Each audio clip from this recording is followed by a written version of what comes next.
प्रिय दोस्तों, पहले तो आपको मुबारकबाद कि आपने आज का 26 जनवरी का दिन संविधान के मूल्यों को याद करने के लिए इस मीटिंग का आयोजन किया।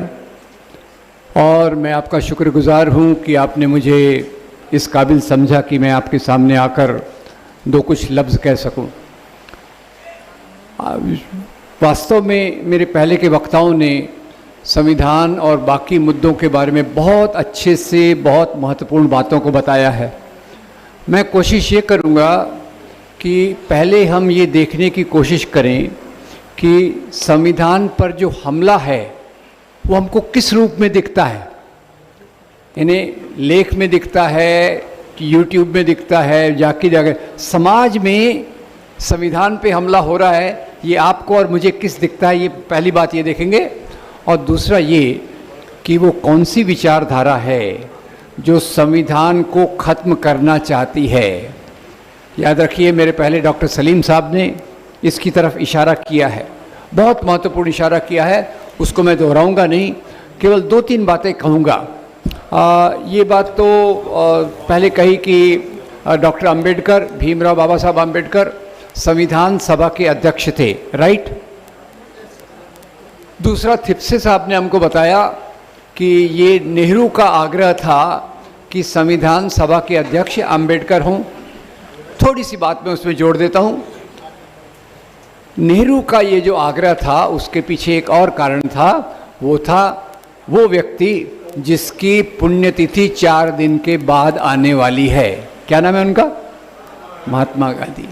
महात्मा गांधी और नेहरू, एक को खत्म कर दिया गया, दूसरे के ऊपर बदनामी पे बदनामी चालू है। आपके व्हाट्सएप पे आता होगा कि वो कितना अय्याश आदमी था, औरतों के साथ कैसा करता था, कितना कितना झूठ का प्रोपेगेंडा उसके खिलाफ किया जाता है। बाबा साहब को तो खैर हाथ लगा नहीं सकते, क्योंकि बाबा साहब, उनका इतना गहरा कंट्रीब्यूशन है और समाज उनके साथ महत्वपूर्ण तरीके से खड़ा है। पर फिर भी संविधान पर उंगली उठाने का काम प्रत्यक्ष रूप से भी जो हुआ, वो सलीम साहब ने बहुत अच्छा बताया, ऑर्गेनाइज़र का लेख। और ये भी बात उनकी एक याद रखिए कि दो विरोधाभासी अपोजिट कैंप हैं। एक तरफ वो जो संविधान के मूल्यों को मानता है, दूसरी तरफ वो जो मनुस्मृति को लेकर आगे चलना चाहता है।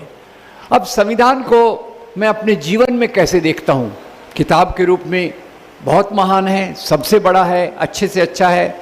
जीवन में कैसे देखता हूँ?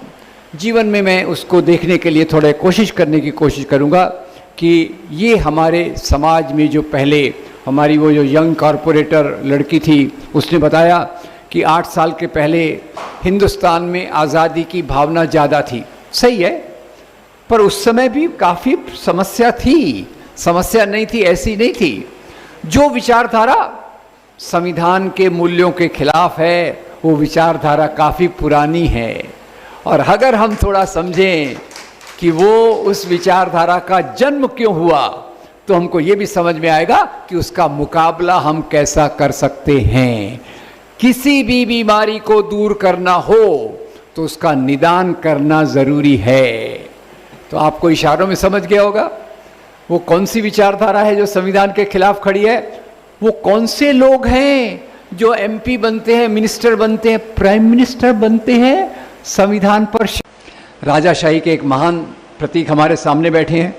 अभी मैं उनसे बैठा सुन रहा था छत्रपति शिवाजी महाराज के आदर्श राज्य के बारे में, कैसे हिंदू मुसलमान मिलकर रहते थे प्रेम मोहब्बत से। राजाओं के राज्य में मजहब के आधार पर एडमिनिस्ट्रेशन नहीं चलता था। छत्रपति शिवाजी महाराज थे तो उनके एडवाइजर का नाम था मौलाना हैदर अली। शिवाजी महाराज थे तो उनके बॉडीगार्ड का नाम था रुस्तमे जमान। और जिस अफजल खान का उन्होंने वध किया, उसको मारा, वो राजनीतिक कारण था, सत्ता का कारण था, हिंदू मुसलमान का कारण नहीं था। उस अफजल खान के सेक्रेटरी का नाम था कृष्णाजी भास्कर कुलकर्णी। तो राजा के समय हिंदू मुसलमान का इस प्रकार से नहीं था। एक और उदाहरण दे दूं, क्योंकि आजकल जो लोग वो सत्ता में हैं, जो मुंह में संविधान और बगल में मनुस्मृति रखते हैं, वो हर जगह कुछ और चीज़ें करते हैं। तो वो लोग राजस्थान में सरकार आई उनकी, आपको तो पता होगा उनका चिन्ह कौन सा है, चुनाव का चिन्ह पता है ना? चलिए मैं नहीं बताता, पहचान लीजिए। राजस्थान में उनकी सरकार आई तो उनके शिक्षा मंत्री ने देखा, किताबों में लिखा है अकबर और राणा प्रताप की लड़ाई हुई हल्दी घाटी के मैदान में, अकबर लड़ाई जीत गए, राणा प्रताप हार गए। अब ये मंत्री महोदय तो एक विचारधारा के हैं, हिंदू राष्ट्रवादी, बोले हिंदू राजा कैसे हार सकता है? किताब को बदल दिया कि भाई हल्दी घाटी के मैदान में अकबर हार गए, राणा प्रताप जीत गए। मुझे चक्कर आ गया, मैं किताब को पढ़ने लग गया, हल्दी घाटी के मैदान का वर्णन मन के मन में बनाया। देखा हल्दी घाटी के मैदान में एक तरफ अकबर की फौज है, एक तरफ राणा प्रताप की फौज है। अकबर की फौज में खुद अकबर नहीं है, तो अकबर की सेना का नेतृत्व कौन कर रहा है? राजा मान सिंह। और राणा प्रताप जी की फौज में 1000 पठान सिपाही हैं, उनके 2 सेनापति, एक का नाम राम सिंह, दूसरे का नाम हकीम खान सूर। थोड़ा समराइज कर लें तो शिक्षा मंत्री कभी मिले तो मैं उनको हाथ जोड़ के कहूंगा, भैया जिसको जिताना है जिता दो, जिसको हराना है हरा दो, मेरा कुछ नहीं जाता, पर इसको हिंदू मुसलमान की लड़ाई मत बताओ। ये हिंदू मुसलमान की लड़ाई नहीं थी, ये लड़ाई 2 राजाओं की थी। ये लड़ाई धर्म के मजहब के लिए नहीं थी, ये लड़ाई सत्ता के लिए थी। अब ज़्यादा डिटेल में तो बहुत जा सकते हैं, और पर इतना बताना चाहूँगा कि राजाओं का एडमिनिस्ट्रेशन मिक्स्ड होता था, हिंदू भी होते थे, मुसलमान भी होते थे। अकबर को ही ले लेता हूँ, बाकी राजाओं पे नहीं जाता, कहाँ कंट्रोवर्सी हो जाए मुझे पता नहीं, इसलिए अकबर को लेके चलता हूँ, सेफ है थोड़ा। बताइए, अकबर के दरबार में नवरत्न थे, यस नो? उसमें कुछ नवरत्न हिंदू थे, नाम बताइए। Birbal, very good. और राजा टोडरमल। राजा टोडरमल अकबर के दरबार में क्या काम करते थे? राजा टोडरमल अकबर के दरबार में वही काम बहुत अच्छे से करते थे जो आज नरेंद्र मोदी की सरकार में निर्मला सीतारामन आलतू फालतू तरीके से करती है। अब ये उनका प्रशासन का एक सैंपल दे दिया है, इस पर मैं घंटों घंटों जा सकता हूं, आपका टाइम में इतना नहीं लूंगा, डोंट वरी अबाउट इट। लोग मिलजुल कर रहते थे, जैसे आज लगता है हिंदू एक तरफ खड़ा है, मुसलमान एक तरफ खड़ा है, तलवार लेके चल रहे। अरे इसके उलट प्रेम मोहब्बत से एक दूसरे के त्यौहार में शरीक होना, एक दूसरे के साथ सभ्यता, संस्कृति, साहित्य, कला में योगदान करना, ये उस समय की चीज़ें थी। और उस समय अगर आप देखें तो उसका मैं एक सैंपल अभी भी देता हूँ। 1950-60 तक हमारी, थोड़ा फिल्मों का बारे में आजकल बहुत कॉम्प्लिकेटेड हो गया है ना, कोई शाहरुख खान की फिल्म आई तो पहले से बायकॉट करने की कोशिश करना, अरे वो बिकनी भगवा रंग की है, बाद में उनको बता दो कोई एक बीजेपी एमपी एक्टर है वो भी भगवे रंग पहन के रोमांस करता है, उसके बारे में कुछ नहीं बोलेंगे। खैर, मैं प्यारी बातों को करना चाहूँगा। तो 1950 के आसपास, 60 के आसपास हिंदी फिल्मों में बहुत प्यारे प्यारे भजन लिखे गए। अब वो मेरी जनरेशन का उदाहरण देता हूँ तो अगली जनरेशन वाले समझ लें। एक बीबीसी ने सर्वे किया 10 सबसे खूबसूरत भजनों का, हिंदी फिल्मों के भजनों का, और उसमें से 10 जो भजन थे उसमें से 6 भजन को गाने वाले मोहम्मद रफ़ी, 6 भजन को लिखने वाले साहिर लुधियानवी, शकील बुधियानी, और उनको संगीत देने वालों में 8 गानों का संगीत देने वाले नौशाद अली। ये है मेरा इंडिया। और उसमें एक मेरा प्यारा गीत मैं आपको दोहरा दूं, पुराने समय का नहीं, आगे की जनरेशन के लिए बता दूं। लगान फिल्म देखी होगी, आमिर खान अभी भी यही है ना? चलो, थैंक यू वेरी मच। अब उनकी फिल्म लगान में मैं तो कई बार देखा, बहुत प्यारी लगी। उनकी फिल्म में एक वो गाना है, वो भगवान कृष्ण के मंदिर में जाकर लोग गाते हैं, ओ पालनहारे निर्गुण और न्यारे। फिल्म में स्क्रीन पर गाने वाला आमिर खान, गीत को लिखने वाला जावेद अख्तर और संगीत देने वाला AR रहमान। ये है मेरा इंडिया, ये थी मेरी तहजीब, ये थी मेरी संस्कृति, जिसको जवाहरलाल नेहरू ने लिखा गंगा जमनी तहजीब। और यही गंगा जमनी तहजीब में अभी आपने देखा होगा वाराणसी में ये लोग तो ज़्यादातर मंदिरों के ऊपर काम करते हैं ना। अभी ये मंदिर का उद्घाटन हुआ, दूसरे मंदिर पे डिस्प्यूट डाला, फिर उस पे किया। ये मंदिरों का मामला क्यों आया? मंदिरों का मामला आया ये नफरत पैदा करने के लिए आया। आज मुझे संविधान पे जो हमला दिखता है वो नफरत के माध्यम से दिखता है। जब समाज के एक तबके के खिलाफ नफरत फैलाई जाती है तो वो संविधान पे हमला है। जो जस्टिस साहब हमको बता रहे थे स्वतंत्रता, समता, बंधुता। बंधुता क्या है? बंधुता है मैं मानूं कि मुसलमान, सिख, ईसाई, पारसी, जैन ये मेरे परिवार का भाग है। और उसमें जब कहा गया कि वो बाबरी मस्जिद ढाई गई, उसके साथ कहा गया कि यहाँ पहले मंदिर था और उसमें भी पहले वहाँ शायद भगवान राम का जन्म वहीं हुआ होगा, ये भी कह दिया। शायद नहीं, वहीं हुआ था। फिर कोर्ट के जजमेंट्स के बारे में तो उन्होंने बताया, तो मैं उसको थोड़ा कोर्ट के जजमेंट में ठीक है, पर फिर भी उन्होंने कहा ये जो इतना किया गया था उसमें सुप्रीम कोर्ट ने आखिर में कहा 1949 में जब रामलला की मूर्तियों को वहां रखा गया था वो एक अपराध था। मैं नहीं कह रहा, सुप्रीम कोर्ट। 6 दिसंबर 1992 को बाबरी मस्जिद शहीद की गई, दैट वाज ए क्राइम, वो एक अपराध था। अब अपराध करने वालों को सजा नहीं मिलती वो बात और है।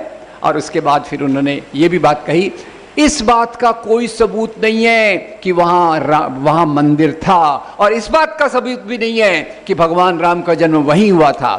पर एक बात और जोड़ दूं कि जब राम मंदिर के लिए खुदाई की जा रही थी, तो राम मंदिर शिला के लिए खुदाई की जा रही थी, तो वहाँ मंदिर के अवशेष तो नहीं मिले, एक बुद्ध विहार के अवशेष जरूर मिले। इस बात को याद रखिए।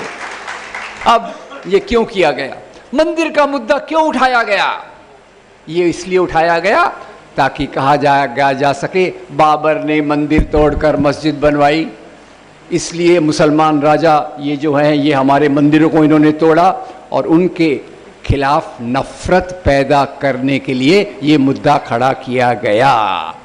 सवाल ये है, बाबर ने कुछ किया तो उसकी सजा आज के मुसलमानों को क्यों?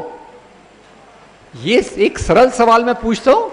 मुसलमान राजाओं ने जो किया अच्छा बुरा, हिंदू राजाओं ने जो किया अच्छा बुरा, क्या आज का मुसलमान और हिंदू उसके लिए जिम्मेदार है?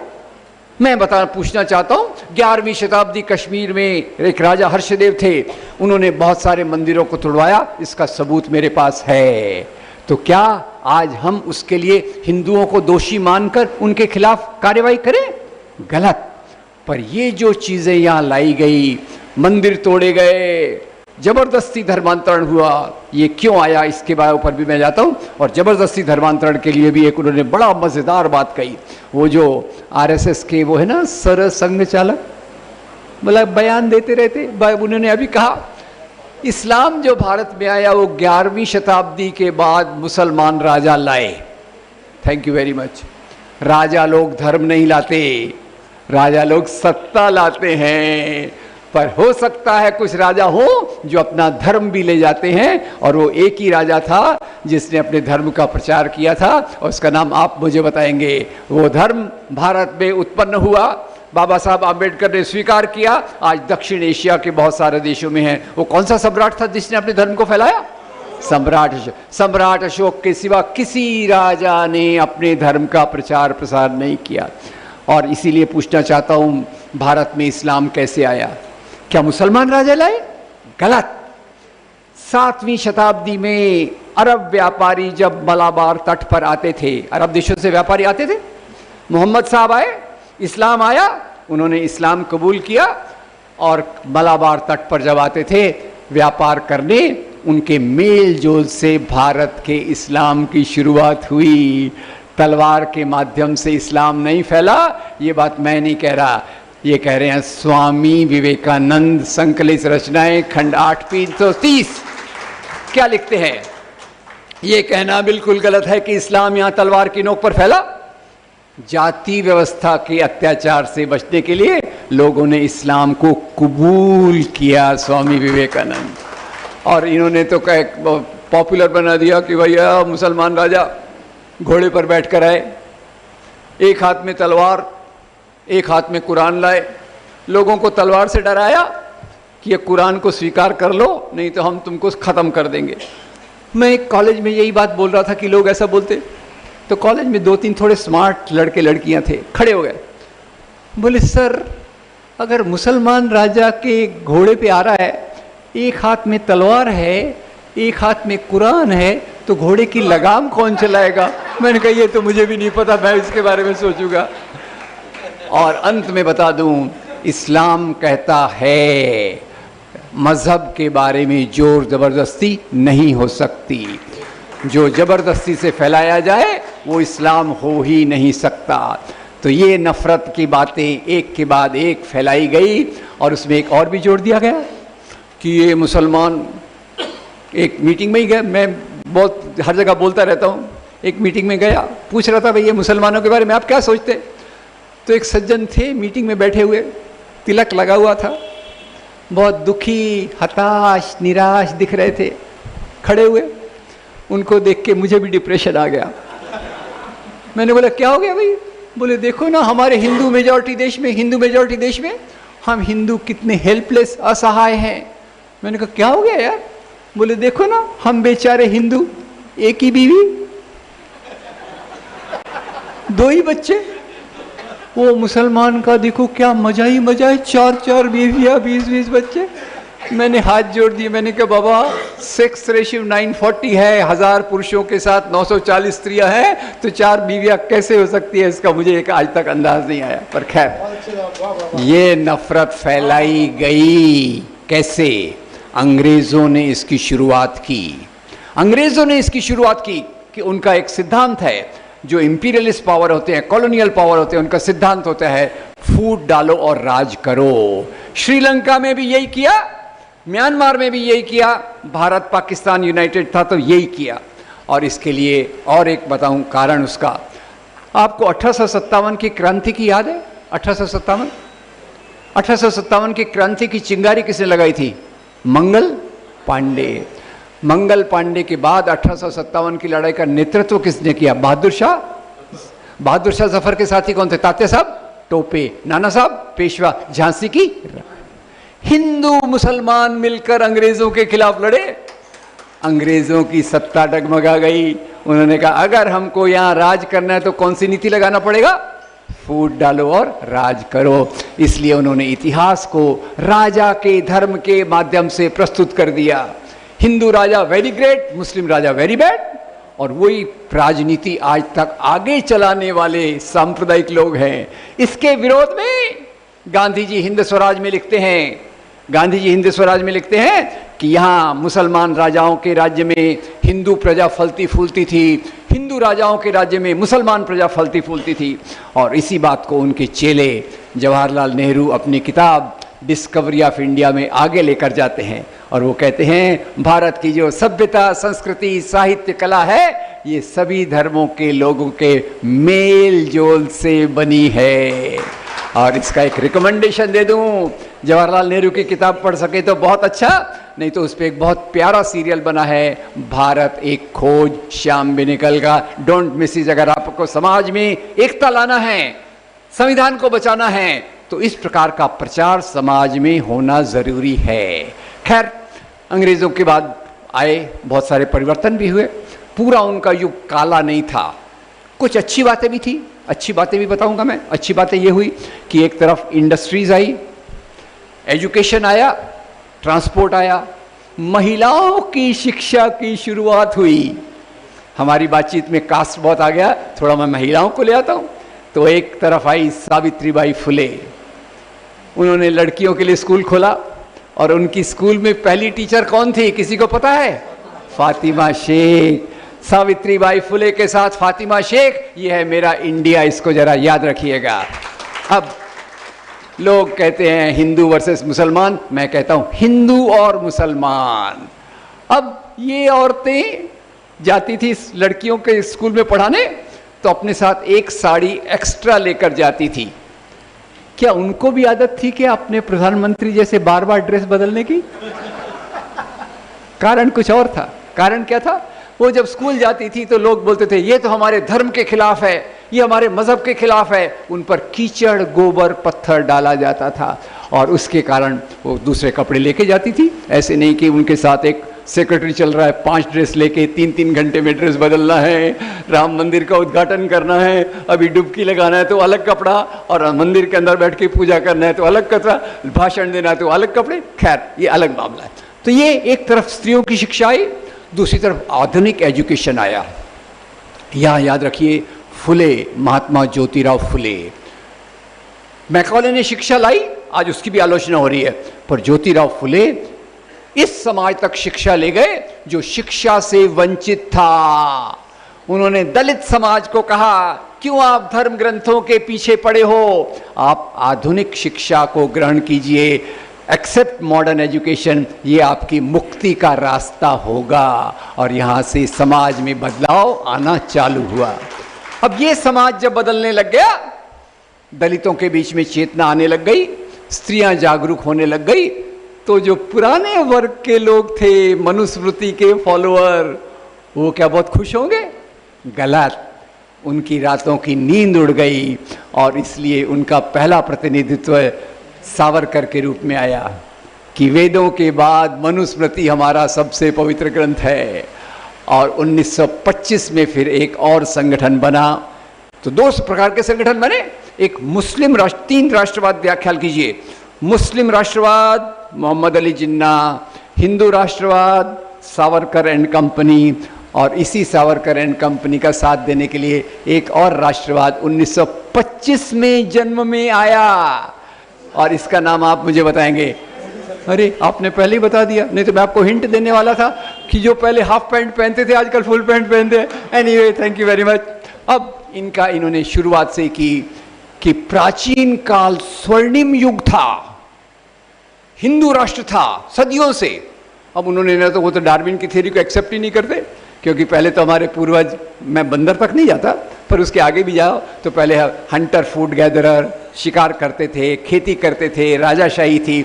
तो उन्होंने कहा अनादिकाल से हम एक हिंदू राष्ट्र हैं और हमारा जो कानून, जैसे सलीम साहब ने बताया, हमारा कानून जो ये है चलने वाला। खैर, तो उस समय एक राष्ट्रवाद था भगत सिंह, अंबेडकर, गांधी का। मैं प्रतिनिधि बात कर रहा हूं, बहुत लंबी बात हो सकती है, उस पर मैं नहीं छोड़ रहा। I am taking representatives. नौजवान भारत सभा, Republican party of India, Indian national Congress, एक राष्ट्रवाद ये था। ये राष्ट्रवाद मानता था कि हमारा कोई भी धर्म हो, हम नागरिक के रूप में बराबर हैं और एक ही राष्ट्र है। मुस्लिम राष्ट्रवाद वाले कहते थे हम तो मुस्लिम राष्ट्रवाद वाले हैं, और इनमें से ज़्यादातर लोग जमींदारों में से थे। और जैसे जज साहब ने बताया, ये पहले जहाँ के जो नवाब थे, राजा थे, उनमें से थे। तो एक मुस्लिम राष्ट्रवाद आया और तीसरा आया हिंदू राष्ट्रवाद। अब मुस्लिम राष्ट्रवाद तो खैर पार्टीशन के बाद पाकिस्तान में चला गया, पाकिस्तान की बर्बादी करने में वो वहाँ लगा है। जहाँ भी धर्म के नाम का राष्ट्रवाद होता है, उस राष्ट्र की बर्बादी होती है। एक और उदाहरण दे दूं, अभी आपने सुना था श्रीलंका में क्राइसिस आई थी, क्यों आई थी? वहां बुद्ध धर्म के नाम पे राष्ट्रवाद चलता है, बर्बाद। पाकिस्तान में आज आटा 150 रुपए किलो है, क्यों? मुस्लिम राष्ट्रवाद। और हमारे यहाँ भी महंगाई, बेरोजगारी, सब चीजें बढ़ती जा रही हैं, क्यों? क्योंकि हिंदू राष्ट्रवाद के नाम पे जो राजनीति चल रही है, उसका आम लोगों से कुछ लेना देना नहीं होता। आम लोगों को लड़ाओ, संविधान को तोड़ो और कुछ लोगों को अमीर बनाओ। किसको अमीर बनाए वो तो आप देख लेते हैं। गरीब गरीब होता जाए, अमीर अमीर होता जाए, ये उनकी एक मोटे तौर पे पॉलिसी है। तो उन्होंने अपनी शाखाओं में इस प्रकार के राष्ट्रवाद को लिया। उनकी मजाक उड़ाना आसान है, मजाक उड़ाना आसान है, मुकाबला करना मुश्किल है, क्योंकि 95 ईयर्स से वो लगे हैं, रात दिन। हमने आज एक मीटिंग कर ली, बहुत मेहनत से, लगेगा हमने तो बहुत अच्छा काम किया, पर वो ये काम 95 ईयर्स से कर रहे हैं। लोगों के दिमाग में यही डाल रहे हैं ये हिंदू राष्ट्र है, मुसलमान और क्रिश्चियन विदेशी हैं। बताइए, आप मुझे बताइए। हाँ, मैं क्लोज करता हूँ, सॉरी, हाँ इसको छोड़ देता हूँ, ये पॉइंट मुझे जल्दी बंद करना है, सॉरी फॉर दैट। अब आखिर में इसमें आता हूँ कि इसका मुकाबला कैसा करें। बहुत अच्छे सुझाव आए। मेरे कुछ सरल सुझाव हैं, और सरल सुझाव ऐसे हैं कि जो यहाँ का आज संविधान पे हमला है उसके पीछे का कारण है नफरत। नफरत के कारण हिंसा, हिंसा के कारण पोलराइजेशन, और पोलराइजेशन के कारण एक पार्टी पहले से मजबूत होती है। एम आई राइट? बाबरी मस्जिद ऐसे ही नहीं गिराई गई। बाबरी मस्जिद गिराए जाने के बाद बंबई में दंगे करवाए गए। दंगे होते हैं कि करवाए जाते हैं? और उस दंगों के बाद अल्पसंख्यक समाज को इतनी सिक्योरिटी हुई कि मुंब्रा में उसकी पॉपुलेशन आज 12-13 लाख हो गया। Am right? उसके पहले इतनी पॉपुलेशन नहीं थी। तो खैर, एक तरफ है कि अगर हमको संविधान को बचाना है, देश को बचाना है, तो ये जो नफरत हमारे समाज में चल रही है, इसका मुकाबला करना ज़रूरी है। नफरत की शुरुआत कहाँ होती है? नफरत की शुरुआत होती है गलत धारणाओं का प्रसार करके। मुसलमान राजाओं ने मंदिर तोड़े, जबरदस्ती धर्मांतरण किया, आतंकवादी हैं, 4 भाई 20 बच्चे, ये गलत धारणाएं। मैं आज किताबें लाना भूल गया, फिर कभी मैं उसके आपको देखूंगा कि आप इसको देखें, पर बहुत सारे वीडियोस में इन बातों को हमने कहा है। नंबर 1, और ये काम हम दूसरे पे नहीं छोड़ सकते। आज हॉल में जो लोग बैठे हैं, हमारे दोस्त और पड़ोसी और रिश्तेदार, सबके माध्यम से सच्चाई को समाज तक ले जाना जरूरी है। लोग कहते हैं अंत में सच की विजय होती है। सच की विजय होती तो हिटलर, जर्मनी में हिटलर इतना कामयाब नहीं होता। गोबेल्स कहता था आप एक झूठ को 100 बार दोहराओ, लोग उसको विश्वास करने लगते हैं। आज वही बात भारत में हुई है, और इसका मुकाबला करने के लिए हमको सामने आना पड़ेगा। तो कैसे करें? एक आपको अच्छी बात भी बता दूं कि बहुत सारे किताबें हैं, वीडियोस हैं, वेबसाइट हैं, यूट्यूब वीडियोस हैं। तो मेरी आपसे दरख्वास्त ये है कि आप बाकी काम तो करिए, भारत को जोड़ने का काम कीजिए, नफरत को भगाने का काम कीजिए, संविधान को बचाने का काम कीजिए, पर इसकी जो ईंट इस इमारत की है वो ये कि हम कम्युनिटी के अंदर काम करें। कम्युनिटी के अंदर एजुकेशन का काम एक्सीलेंट, उसी के साथ साथ 15 दिन में, 1 महीने में एक बार हम बैठें, कुछ अच्छी वीडियोस देखें, कुछ अच्छी फिल्में देखें, कुछ प्रसार प्रचार की बात करें, जिससे हम एक नफरत को दूर करके एक अच्छा पैगाम हम समाज को दें। और ये मेरी अपील है आपसे, इसको आप लाइटली मत लीजिए। संविधान हम समझ गए हैं कि ये खतरे में है।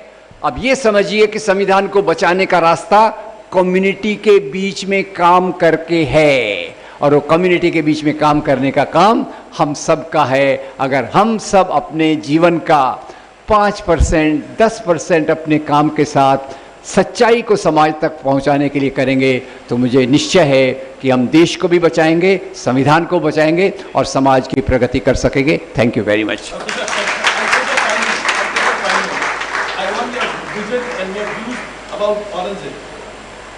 औरंगजेब का देखिए, एक तो पहली बात बताऊं कि हमारे दिमाग में राजा लोग बहुत भर गए हैं। राजाशाही को मैं सपोर्ट नहीं करता, इस बात को क्लियर कर लीजिए।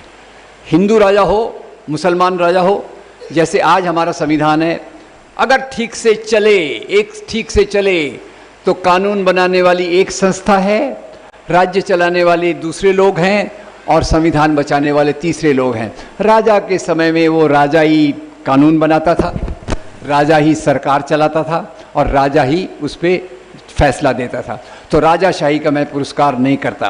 अच्छे राजा भी हुए, छत्रपति शिवाजी महाराज का मैं बहुत आदर करता हूँ। किस कारण से? इस कारण से कि उन्होंने गरीब जनता के ऊपर लगान का बोझ कम किया।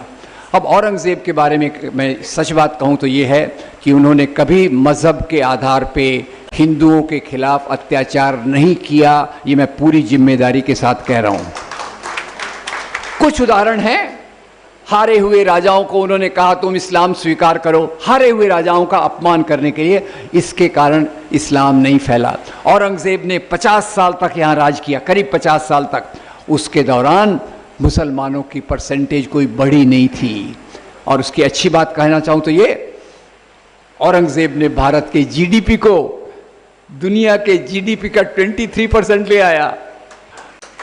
और जब ब्रिटिश आए, ब्रिटिश ने हुकूमत की, तो हमारा जीडीपी गिर के 4% हो गया। खैर, तो औरंगज़ेब को भी मैं मानता हूँ, राजा था, अपने हिसाब से काम करता था, पर राजाशाही का पुरस्कार मैं करना नहीं चाहता। मैं हर एक राजा को उसके हिसाब से देखता हूँ, और उसमें इन्होंने औरंगज़ेब को चुना है आज के मुसलमानों को बदनाम करने के लिए। इनको औरंगज़ेब का भी कुछ पता नहीं है कि औरंगज़ेब के प्रशासन में, वो मैंने जो बताया, राजा टोडरमल एक दूसरे राजा थे, हिंदू राजा थे, जो उनके फिनेंस मिनिस्टर थे, और शिवाजी महाराज से जब मुठभेड़ करने आए तो उसका वो थे मिर्ज़ा राजा जय सिंह। उन्होंने धर्म के आधार पे भेदभाव नहीं किया। और अतर अली साहब की एक किताब है the composition of Mughal dynasty, उसमें वो लिखते हैं कि मुगल प्रशासन में हिंदू राजाओं की संख्या सबसे ज़्यादा औरंगज़ेब के दरबार में थी, एंड दैट वाज 34%। तो जिसको हम इतना खराब, खतरनाक, खूंखार मानते हैं, उसने अपना प्रशासन किया, अपने तरीके से किया, तो उसको हमको उसी रूप में देखना चाहिए, और उसके आधार पर आज नफरत फैलाने का काम नहीं करना चाहिए। I hope that is okay for you. तो दोस्तों, आपका बहुत धन्यवाद। मैं उम्मीद करता हूँ कि हम इसमें से जो कम्युनिटी काम है, ये मेरा आज आपसे पूरा आग्रह है, कम्युनिटी काम को शुरू करें, अपने अपने मोहल्ले में, मस्जिद में, कम्युनिटी सेंटर्स में इस काम को शुरू करें। निश्चित रूप से एक बेहतर समाज बनेगा। Thank you very much.